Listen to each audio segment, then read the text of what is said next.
Assalamualaikum warahmatullahi wabarakatuh. Kabikun, bagaimana kabar hari ini?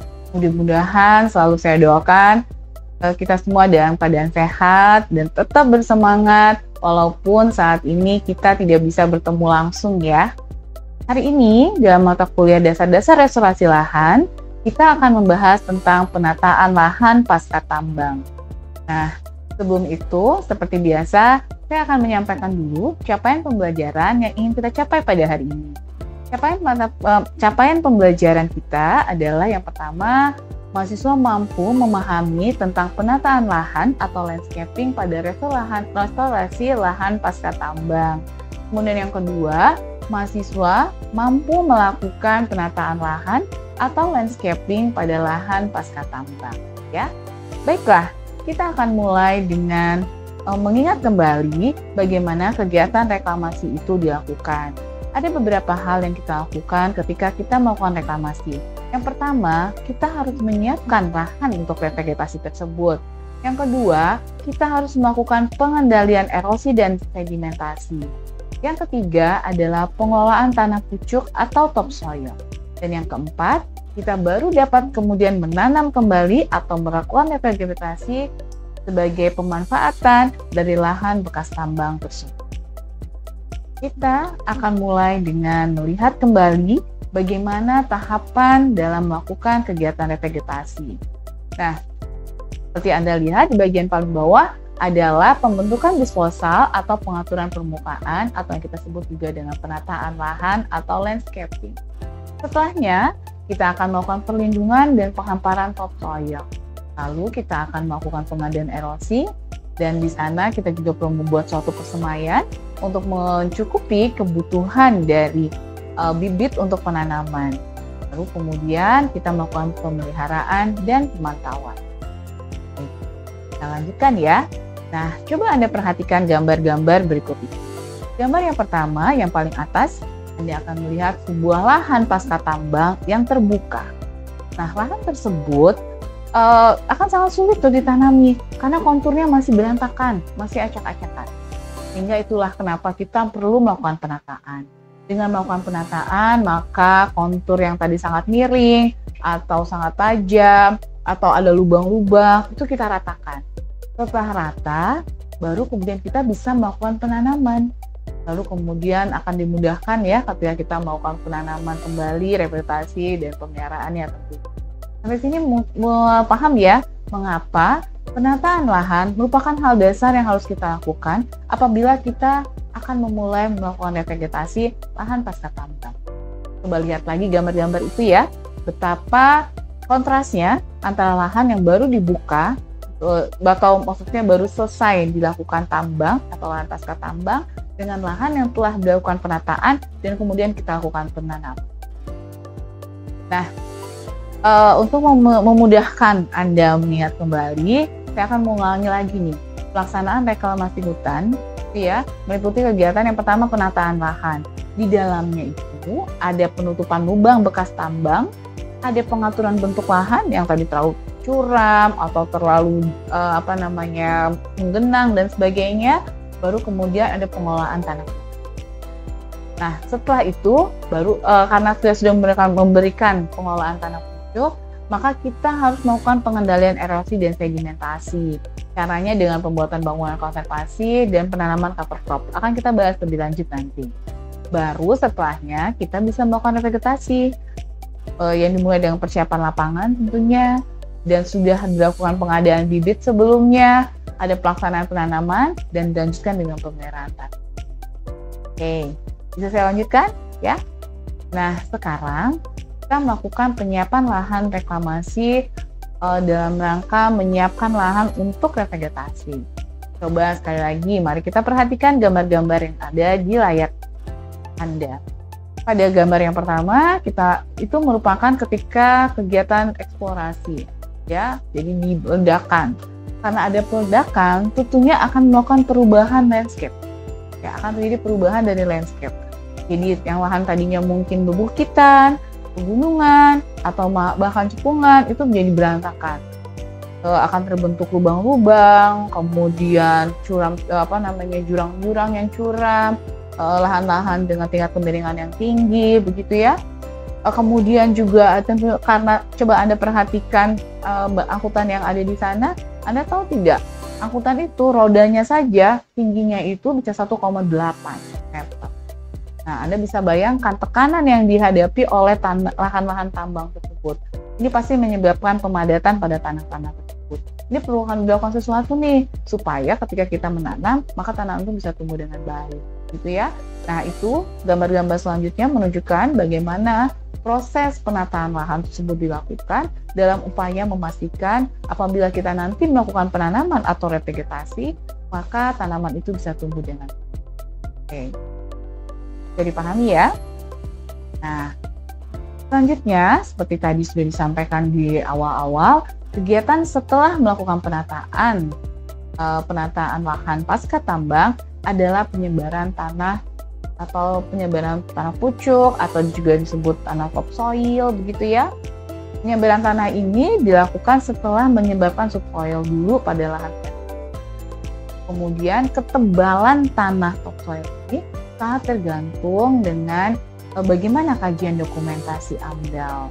Tetapi biasanya sebetulnya di dalam undang-undangnya, gitu ya, dalam peraturan pemerintahnya minimal itu 1 meter loh tanah topsoilnya. Tapi seringkali karena keterbatasan dari persediaan tanah topsoil, maka minimal itu 30 cm atau sesuai dengan kebutuhan untuk perakaran efektif. Masih ingat kan pelajaran yang lalu tentang perakaran efektif?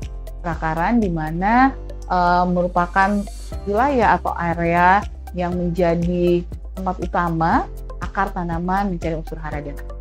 Jadi sekitar 30 cm lah minimal, gitu ya.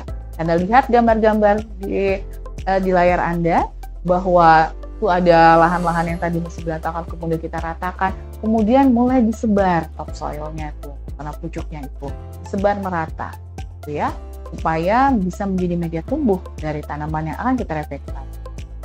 Nah, ini adalah gambar yang saya dapat dari sumber dari PT Kaltim Primakol. Coba Anda lihat nih, bagian yang tengah ya, di bagian tengah itu Anda lihat bahwa itu masih ada pohonnya kan, itu ketika mulai dibuka, lahan tersebut dibuka. Nah, ketika lahan tersebut dibuka, kan diambil, diselamatkan topsoilnya. Apabila topsoilnya itu tidak akan digunakan langsung atau tidak langsung dipindahkan ke tempat lain yang akan direklamasi, maka itu dilakukan penyimpanan stockpile. Jadi tempat penyimpanannya dikumpulkan di suatu tempat, kemudian nanti dilakukan pengelolaan terhadap erosi dan sedimentasi di sana. Tetapi apabila perusahaan tambang tersebut telah memiliki lahan yang sudah selesai ditambang, maka topsoil yang tadi dari satu tempat yang baru dibuka akan dipindahkan ke lahan-lahan pasca tambang yang akan direvegetasi. Jadi disebarkan di sana, digeser begitu ya, dari lahan yang tadi baru dibuka langsung dipindahkan ke lahan yang akan. Nah, mungkin ini juga bisa jadi sebuah gambaran begitu ya, bagaimana ekstrimnya lahan yang pasca tambang yang baru dibuka untuk kemudian kita tanam kembali. Jadi yang bagian sebelah kiri atas ya, Anda bisa lihat itu ada lahan yang baru selesai betul-betul ditambang, lahan pasca tambang baru ditambang, kemudian dirapikan, yang bolong-bolong diisi, yang terlalu curam dipangkas, begitu dengan penataan atau landscaping. Lalu kita berikan penambahan topsoil. Setelah topsoilnya disebarkan sebagai media tanam, baru kemudian kita lakukan penanaman cover crop untuk menahan atau menjaga agar tidak terjadi erosi dari topsoil yang sangat berharga tersebut. Sehingga kita kemudian dari lahan yang sangat gersang, kalau Anda lihat di gambar tersebut, menjadi lahan yang mulai hijau dengan adanya cover crop. Penyiapan dan penyimpanan topsoil merupakan sebuah kegiatan yang sangat penting di dalam pengelolaan atau persiapan untuk revegetasi. Jadi topsoil itu setelah kita kupas ya, Setelah dikupas itu harus disimpan di suatu tempat tertentu apabila tidak langsung digunakan. Nah, karena kita menyimpan tanah gitu ya, makanya kita kemudian harus melakukan upaya-upaya untuk mengawetkan atau melakukan konservasi. Makanya kita melakukan kegiatan konservasi tanah dan air untuk mengurangi erosi dan sedimen. Nah, sekarang pertanyaannya, mengapa sih topsoil itu penting? Ada beberapa hal yang menyebabkan perlu sekali kita menyimpan topsoil yang kita peroleh dari pengupasan lahan pasca tambang ya. Yang pertama, topsoil itu memang merupakan media tumbuh akar yang terbaik sampai saat ini. Ada sih media-media tumbuh lain, tetapi ternyata tanah tetap merupakan media tumbuh yang paling baik untuk akar tanah. Kemudian merupakan sumber bahan organik tanah. Anda tahu kan bahwa bahan organik itu sangat bermanfaat untuk kesuburan tanah. Bisa meningkatkan penambahan jumlah kemampuan menyerap air, unsur hara, mikroorganisme, dan seterusnya. Nah, dengan menambah tanah topsoil, sebetulnya harapannya kita juga di sana sudah menambahkan bahan organik ke dalam tanah tersebut. Lalu merupakan sumber unsur hara makro dan mikro yang salah satu fungsi yang sangat penting dari topsoil adalah tempat di mana unsur hara dan makro dan mikro yang dibutuhkan oleh tanaman itu tersimpan dan tersedia, sehingga ya sulit untuk digantikan. Nah, kemudian mengandung mikroorganisme penting untuk proses dekomposisi, siklus hara penting, begitu ya, yang kemudian juga memperbaiki struktur dari tanah sehingga efektivitas meningkat, dan itu masih tersedia sangat belum ada gantinya begitu ya. Yang terbaik masih ada di topsoil. Kemudian mendukung perkembangan benih dan tanaman muda. Dengan adanya topsoil, maka kita bisa meyakini bahwa benih-benih kita itu akan bisa berkecambah dengan baik. Nah, standar topsoil yang diharapkan bisa dipenuhi ketika kita melakukan reklamasi adalah kualitasnya itu memang akan sangat dipengaruhi oleh waktu dan teknik penyimpanan. Kalau dia tidak disimpan dengan baik, misalnya tetap dibuka saja, tidak ditutup dengan cover crop, itu otomatis ya akan ketika hujan turun itu erosi akan pasti terjadi, sehingga kondisi dari topsoil tersebut tidak segar, mungkin organismenya juga tidak banyak, kemudian unsur haranya ada yang menguap gitu ya. Tanpa pengelolaan tentu akan mempengaruhi kualitas topsoil yang akan kita gunakan. Begitu juga dengan waktu. Terlalu lama penyimpanan, apalagi tadi tanpa upaya pengelolaan penyimpanan yang baik, maka tentu akan menurunkan kualitas karena menurunnya unsur hara dan juga organisme yang ada di dalam tanah tersebut. Kemudian standarnya itu diharapkan adanya komposisi yang baik antara karbon, nutrisi, dan mikroorganisme.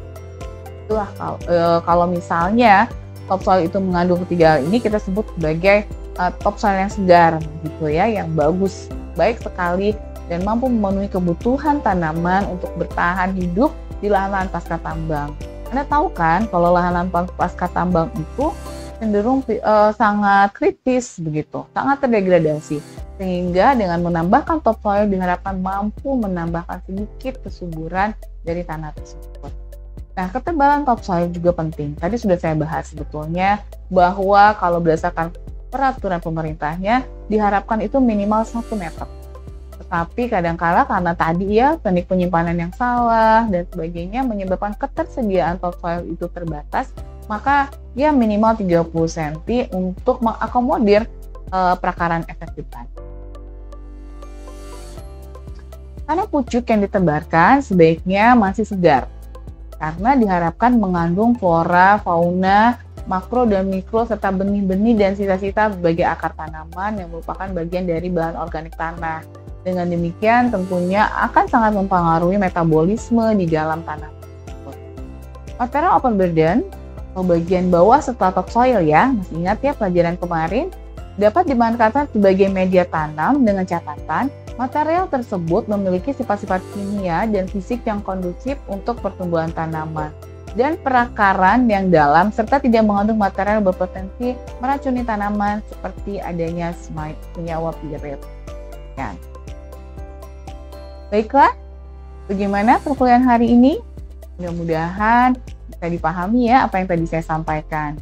Saya ulangi lagi, tentang penataan tanah atau landscaping yang kita pelajari hari ini, Anda diharapkan bisa memahami bagaimana kegiatan tersebut dilakukan, mengapa harus dilakukan, dan bagaimana pengaruhnya terhadap proses revegetasi atau reklamasi lahan pasca tambang. Untuk pertanyaan lebih lanjut, saya persilahkan Anda untuk menyampaikannya di Tiklas atau Siakadu.